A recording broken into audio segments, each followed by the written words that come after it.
আসসালামু আলাইকুম রহমতুল্লাহ। MMBD মিডিয়ায় আপনাকে স্বাগতম। বন্ধুরা, আজকে আমি দেখাবো অত্যন্ত চমৎকার একটা বিষয় যা আপনারা প্রতিনিয়ত মিস করেন। আমাদের প্রত্যেকের কোনো না কোনো সময়ে প্রয়োজন হয়। সেটি হচ্ছে আমরা ফেসবুক, ইউটিউব, বিভিন্ন ধরনের প্রোফাইল, গুগল কভার, বিভিন্ন বিষয়ের উপর আমাদের অনেক সময় কাস্টম পিকচার প্রয়োজন পড়ে, বা স্কোয়ার সাইজের আমরা অনেক সময় ব্যানার, প্রোফাইল পিকচার, বা ইউটিউব চ্যানেলের ব্যানার, বা YouTube thumbnail, Facebook cover art, Google plus cover photo, Twitter header size, এগুলির আমাদের প্রয়োজন পড়ে। আমাদের অনেক সময় আমরা বিভিন্ন পিকচার তৈরি করতে হয়, লোগো তৈরি করতে হয়, ব্যানার তৈরি করতে হয়, থাম্বনেল তৈরি করতে হয়। কিভাবে আপনি অতি সহজে আপনার মোবাইল ফোন দিয়ে খুব সুন্দর সুন্দর থাম্বনেল, ব্যানার, কিভাবে আপনার হাতের মোবাইল দিয়ে আপনি চমৎকার চমৎকার সুন্দর সুন্দর প্রোফাইল পিকচার, ব্যানার, থাম্বনেল এগুলি আপনি তৈরি করতে পারবেন। আজকে আমি সেটা দেখাবো, খুবই সহজভাবে আমি দেখাবো। আপনি সুন্দরভাবে হাতের মোবাইল ফোন দিয়ে কোনো ইন্টারনেট ছাড়াই আপনি মাত্র একটি অ্যাপস ব্যবহার করে আপনি বিভিন্ন ধরনের প্রোফাইল পিকচার, বিভিন্ন ধরনের থাম্বনেল, ব্যানার, ফেস্টম, banner, thumbnail, cover photo, logo ইত্যাদি আপনি বানাইতে পারেন। এই জন্য খুবই চমৎকার জনপ্রিয় একটি অ্যাপস আছে। সেই অ্যাপসটির নাম হচ্ছে pixellab। আমি আজকে আপনাদেরকে দেখাবো A to Z কীভাবে pixellab আপনি আপনার মোবাইলে ইনস্টল করবেন, এরপরে কিভাবে আপনি এটা ওপেন করবেন, কিভাবে আপনি বিভিন্ন ধরনের profile picture, banner, thumbnail, cover photo, logo ইত্যাদি তৈরি করবেন। ভিডিওটি শুরু করার আগে আপনি যদি আমার এই চ্যানেলে নতুন হয়ে থাকেন তাহলে MMBD মিডিয়া চ্যানেলটি সাবস্ক্রাইব করে পাশে থাকা বেল আইকনটি অন করে দিন। তাহলে আমাদের প্রতিনিয়ত বাস্তবসম্মত টিউটোরিয়াল আপনার মোবাইলে সবার আগে নোটিফিকেশন পেয়ে যাবে। আপনি যদি আগ থেকে আমাদের চ্যানেল সাবস্ক্রাইব করে থাকেন তাহলে আপনাকে অসংখ্য ধন্যবাদ। ভিডিওটি শুরু থেকে শেষ পর্যন্ত দেখার আমন্ত্রণ রইল, কারণ আপনি যদি পুরো ভিডিও না দেখেন তাহলে আপনি পুরো টিউটোরিয়ালটি বুঝতে পারবেন না। এই জন্য ভিডিওটি না টেনে শুরু থেকে শেষ পর্যন্ত অত্যন্ত মনোযোগ সহকারে দেখবেন, কারণ এই ভিডিওটি অত্যন্ত গুরুত্বপূর্ণ। আপনার যে কোনো সময় আপনার এই ভিডিওটি আপনার কাজে লাগবে, যে কোনো সময় আপনার এই টিউটোরিয়ালটি কাজে লাগবে। আমরা প্রতিনিয়ত আমাদের ফেসবুকের কভার ফটো আমরা তৈরি করতে হয়, গুগলের জন্য কভার ফটো তৈরি করতে হয়, ইউটিউবের জন্য থাম্বনেল তৈরি করতে হয়, ইউটিউবের জন্য ইউটিউব চ্যানেলের জন্য ব্যানার তৈরি করতে হয়, অনেক সময় প্রোফাইল পিকচার তৈরি করতে হয়, অনেক সময় স্কোয়ার সাইজ ছবি তৈরি করতে হয়, কাস্টম পিকচার তৈরি করতে হয়, লোগো তৈরি করতে হয়। সেজন্য আমি বলবো যে অত্যন্ত অত্যন্ত ইম্পর্টেন্ট বিষয়। এই জন্য কেউ মিস করবেন না, শুরু থেকে শেষ পর্যন্ত না টেনে দেখবেন মনোযোগ সহকারে। আর দেরি না করে আমি এখনই আপনাদেরকে দেখাচ্ছি কীভাবে pixellab অ্যাপস দিয়ে A to Z profile picture, YouTube চ্যানেলের জন্য ব্যানার, ইউটিউব ভিডিওর জন্য থাম্বনেল, ফেসবুকের জন্য cover art, Google plus cover photo, Twitter header, profile picture, custom picture, square picture, এগুলি লোগো এগুলি তৈরি করবেন। দেন অ্যাট ফার্স্ট আমরা চলে যাব প্লে স্টোরে। প্লে স্টোরে এখানে সার্চ বারে আমরা লিখব pixellab, PIXELLAB,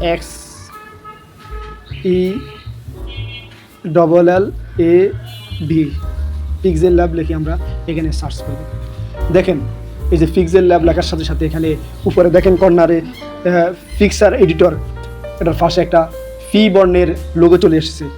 এখানে পাশে ইনস্টল লেখা আসবে, আপনারা ইনস্টল করে নেবেন। যেহেতু আমার এখানে ইনস্টল করা আছে সেক্ষেত্রে আমার এখানে আপডেট দেখাচ্ছে, ঠিক আছে।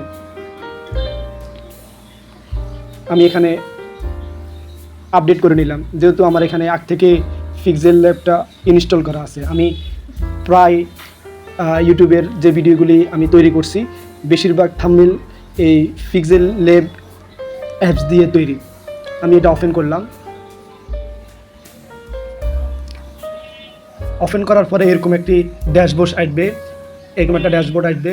আপনারা এখানে দেখেন, এখানে অনেকগুলি অপশান আছে। এখানে এই যে প্লাস চিহ্ন, এই অপশানে লেখা আছে text, current date, sticker, shape, from gallery, draw.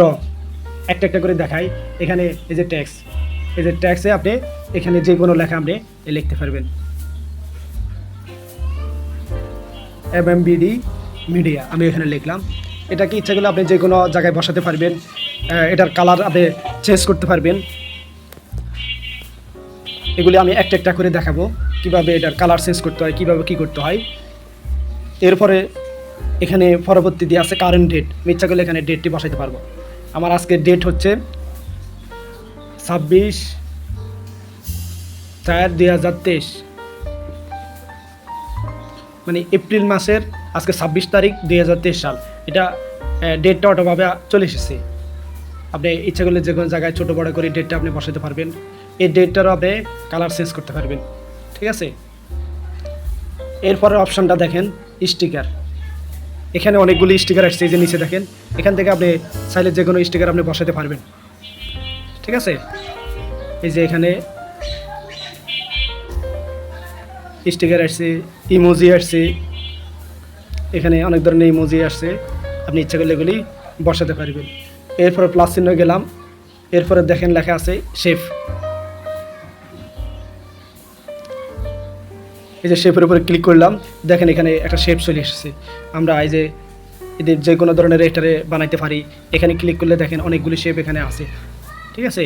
আমার পছন্দের শেপ এখান থেকে আমরা নিতে পারি। এখানে এগুলার সাইজ দিতে পারি, এগুলা বিভিন্ন কালার দিতে পারি, ঠিক আছে। এগুলার ব্যাকগ্রাউন্ড দিতে পারি, এই যে পাশে বোল্ড করে দিতে পারি, বোল্ডের আবার কালার চেঞ্জ করে দিতে পারি, ঠিক আছে। এই যে আলোর মতন করে দিতে পারি, ঠিক আছে। এখানে বিভিন্ন ধরনের অপশান আছে, এগুলি আপনারা দেখে নেবেন, একটু ট্রাই করলে আপনারা পারবেন, আশা করা যায়, ঠিক আছে। এরপরে আপনি এখানে দেখেন নিচে আছে ফ্রম গ্যালারি। আপনি এখান থেকে গ্যালারি থেকে যে কোনো পিকচার নিয়ে এখানে বসাতে পারবেন, ঠিক আছে। আপনি গ্যালারি থেকে যে কোনো এখানে বসাতে পারবেন। এই ধরেন আমি এই পিকচারটা আমি নিব, এই যে এখানে ওকে দিলাম, এই যে পিকচারটা চলে এসেছে, ঠিক আছে। এটার অবশ্য আমি ব্যাকগ্রাউন্ড রিমুভ করে নিয়েছি এই পিকচারটাতে। আপনারা অবশ্যই ব্যাকগ্রাউন্ড রিমুভ করে নেবেন। ব্যাকগ্রাউন্ড রিমুভ কীভাবে করতে হয় খুব সংক্ষেপে, অতি সহজে, সিম্পলভাবে, এটার জন্য আমার একটা ভিডিও আছে, আপনারা ভিডিওটি দেখে নেবেন। ডেসক্রিপশানে আমি ভিডিওর লিঙ্ক দিয়ে দিব। আপনারা কোনো অ্যাপস বা সফটওয়্যার ছাড়াই খুব সংক্ষেপে আপনারা কীভাবে এই যে কোনো ছবির ব্যাকগ্রাউন্ড রিমুভ করতে হয় আমি একটা টিউটোরিয়াল তৈরি করছি, ওটা আপনারা দেখে নেবেন, ঠিক আছে। এরপরে যে প্লাস চিহ্নে যাবেন, এখানে এই যে ড্রতে ক্লিক করবেন। এখানে বিভিন্ন ধরনের আপনি ড্রয়িং করতে পারবেন। এই যে আমরা অনেক সময় মার্ক করে থাকি, ঠিক আছে। এই যে আপনি কালার চেঞ্জ করে দিতে পারবেন। এরপরে আপনি ইচ্ছা করলে এগুলি মুছে দিতে পারবেন, ঠিক আছে। এই যে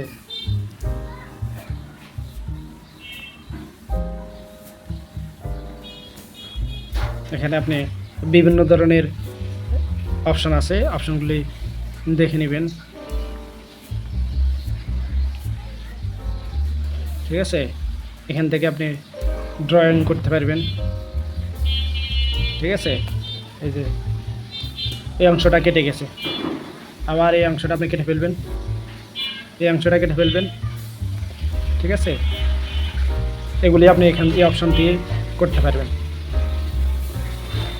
এরপরে নিচে দেখেন যে কলমের মতন একটা অপশান আছে, এই অপশানে ক্লিক করলে আপনি যে কোনো কিছু আবার কপি হয়ে যাবে। এই যে আমার এই ছবি, এটা ডবল ছবি হয়ে গেছে, ঠিক আছে। এটাকে আপনি ধরেন একটা জিনিস আপনার ডবল দরকার, একের অধিক প্রয়োজন, সেক্ষেত্রে আপনি এটাকে কী করবেন, কপি করে নিতে পারবেন এই যে কলম দিয়ে। এখানে বিভিন্ন ধরনের অপশান আছে,